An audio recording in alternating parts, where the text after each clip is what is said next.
अस्सलाम वालेकुम नाज़रीन, जैसा कि आपको मालूम है तहसील हुरनाबाद के नवाई शहर बंगला यतीम वाला में मौजूद हैं। जैसा कि आप सबको मालूम है कि ईद कुर्बान की आमद है। ईद कुर्बान की आमद के साथ ही महंगाई का दिन बेकाबू होकर ठेले से बाहर आने लगा है।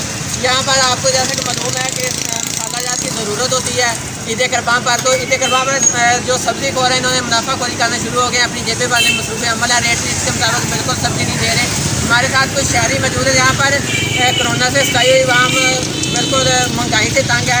इसी तरह दुकानदार भी हुकूमत से शिकवा करते हुए नजर आ रहे हैं। तो अगर कैमरा मैन दिखाना चाहे तो हमारे साथ कुछ शहरी मौजूद हैं, आइए उनसे मुलाकात करते हैं। अस्सलाम वालेकुम सर। वालेकुम अस्सलाम।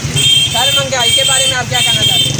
सर इतने महंगाई बहुत है, कम है नहीं है कोरोना का करके। इतने कम सब्जी महंगी आ, हर शहर टमाटर में अग लगी आ, मिर्चा लभदियां नहीं, कोई शहर दिते नहीं, महंगी करके देते पे हर शहर। मेरी गल निके निके बच्चे आ, कोई शहर नहीं है। और हरारत न्यूज़ को इजाज़त दीजिए। अल्लाह हाफ़िज़।